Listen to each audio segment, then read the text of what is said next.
This presentation is sponsored by the Women's Suffrage Centennial Commission.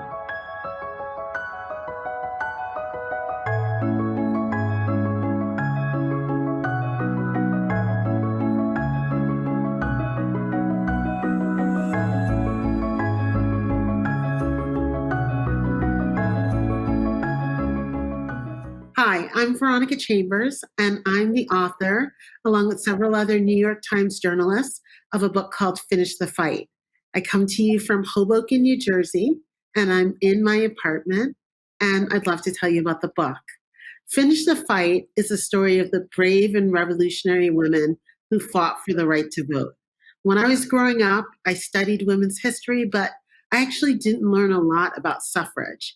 And then about a year ago, a group of us at the New York Times got together. We knew the centennial was coming up. The right for women to vote was won in 1920. We were coming on to 2020, and we really dove into the subject. And along with my co-writers, Jenny Schuessler, Amy Padnani, Vivian Wang, Sandra Garcia, and Jennifer Harlan, it was, first of all, it's super fun to write a book with other people because you get to spend a lot of time in a room hashing it out and thinking it through. And we really said, okay, what don't we know about suffrage? And one of the main things that we didn't know was how intersectional that movement is. So our book really focuses on the women in suffrage that you don't often hear about.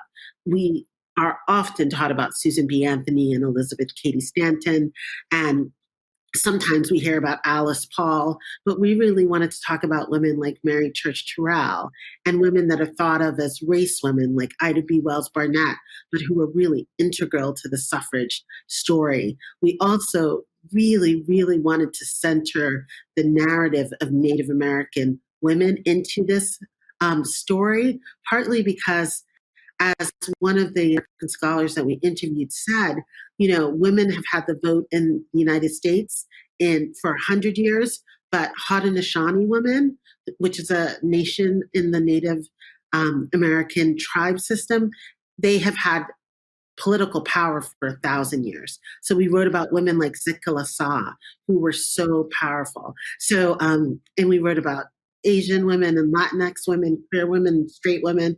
And you just realize that even 200 years ago, when all of this started, it was mixed up, it was diverse, it was messy, but it was also a very powerful movement. So that's where we started. I think the theme of ingenuity that the book festival has taken on this year is really interesting, especially in a year when we're looking at the centennial of suffrage. You know, a lot of people think about the beginning of suffrage as being the convention at Seneca Falls, but really as early as the 1830s, women of all different backgrounds were giving speeches about political power and the importance of having a voice. And the thing is that if you date suffrage from 1830 to 1920, it took 3 generations of women to get the vote. There were women who fought for the vote, had children, they fought for the vote, and it wasn't until the 3rd generation that women got the vote. And they used every method we could think of. Suffragists were the first group to protest the White House. They formed the Silent Sentinels, and the idea was that they would be the first thing the president saw and the last thing he saw before he went to sleep. That was a profoundly radical idea. But they also used things like cookbooks and newspapers and cartooning to get their message out. So I think that idea of, if it's going to take decades, if the movement you're fighting for may not be achieved in your lifetime, the idea that you're constantly thinking, how do we keep this conversation on the table? How do we keep reminding people that we believe that this will not be an equal democracy until women can vote? So Finish the Fight, our book about women who fought for the right to vote. They say the age range is 8 to 14. We actually, all as grown women ourselves, kind of wrote it for ourselves. So I think it skews a little older, though if you're a strong reader, I think there's a lot to dive into it. The other thing I love about the book is that we went to 11 young women illustrators to create portraits and images for the book. They're all women of color and or queer illustrators. And so I think there's a lot of ways to kind of get in where you fit in. If you really want to dive into the stories, you can do that. We created a playing deck of suffragists that you might not have heard of. We did the Road to 36. It took 36 states to ratify the 19th Amendment. So Jennifer Harlan and I actually sat down and made a board game called Votes for Women that talked about that road to get 36 states to ratify it. So you can get into this book, you can read it, you can just look at the pictures, you can play a board game. And I just think that we wanted to give a lot of ways in, partly because we were on that journey of discovery ourselves, and we wanted to make it fun. You know, we are really passionate about history at the New York Times, but I think the whole thing is to make the history come alive. I think we love history because we know that it's not as boring as it's sometimes portrayed or kind of wrongly told to be. I think it's so hard to choose favorites among your favorite suffragists. There's so many like powerful, amazing, inspiring women. I think that one of the big surprises for me was Mabel Pingwan Lee. She was 16 years old. She grew up in Chinatown in New York at a time when the Chinese community was still really small. She rode on a horse in the front of a suffrage parade in 1913. It was one of the biggest parades that had ever taken place in New York or in the country. And the thing that's amazing to me about her suffrage activism is because of the Chinese Exclusion Act, when women could vote in 1920, neither she nor her mother or any of the other Chinese women who fought for the right to vote could vote. And she knew that when she was attending suffrage meetings, when she was being active. She just believed she had to support women. And she knew that there were barriers because of certain laws. Chinese women didn't get the vote till later, but she kept, being active and doing the right thing, knowing and hoping that the right thing would happen for her community eventually. And she also went on to become the first Chinese woman to get a PhD from Columbia University. So there's a lot to admire there with her story. I am a complete library nerd. That's not a big surprise. I know you're going to be seeing a lot of videos of authors, and we're all library nerds. Libraries have been really essential to my work as a journalist and just to my life as a reader. The Library of Congress has an amazing array of photographs, especially from the late 19th century, early and mid 20th century, that really fill in the gaps of some of the stories that you won't find in the written history.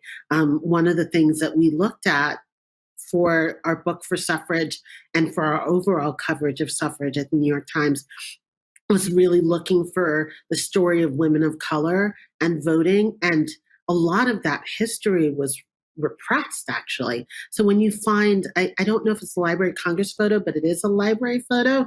There's a beautiful photo of this group of 5 Black women who voted on that day in 1920, the first election of their lives. They were teachers in Virginia, and they were the first women in their county to vote. Like, that picture tells a story that might not have run in any newspaper. So I love that for that. I think also because my parents are from another country. We came from Panama via England. Being a new American, I think that the library and the librarians that were so kind to me as a child, they really not just put books in my hand, but they put the culture in my hand. And they really helped guide me in a way that my parents, as like super hardworking immigrants with multiple jobs, just couldn't walk me through all of the complexity of what I was entering as a young, new American. And so I think that it's so funny because my daughter, she does so much of her library borrowing online, but I'm very old fashioned and I love to be handed a book and I love to have a conversation with someone. And I value that experience so much. So I think that one of the things that I think about a lot is that being a journalist, being a writer is like an invitation to curiosity. 2 years ago, what I knew about suffrage would fit on maybe one piece of paper. And now, 2 years later, I've co-written this book with 5 other women. And I think the idea that, you can dive deep into something for 2 years or 3 years or 4 years is so exciting. I think that, we're at a moment where, because of where we are in the country and the world and a public health crisis, we're all spending a little bit more time alone. We're spending a little bit more time inside. But I think we also have a tremendous opportunity to connect with greater ideas that can help us shape the future. And I think that in many ways, as we were like sort of putting the finishing touches on Finish the Fight, we were thinking, oh my God, the suffragists, they were going through World War One. They were going through the Spanish flu. You find so many parallels in history. And what you realize is that, people survive and they find that ingenuity to go back to it. They find creative solutions. Sometimes having limited resources or choices helps you be more creative. That's something to remember as a young person. I think when I was a kid, I thought, if I was super rich and if I had all the help in the world, I could do anything. But I think actually not being super rich and only having limited help really forced me to dig into my own creativity and figure things out and try things and not be afraid to try. I didn't feel like I had a lot to lose. So I would advise young people and the people who teach them, their parents, the teachers, librarians, to really embrace this moment for connection and exploration and curiosity.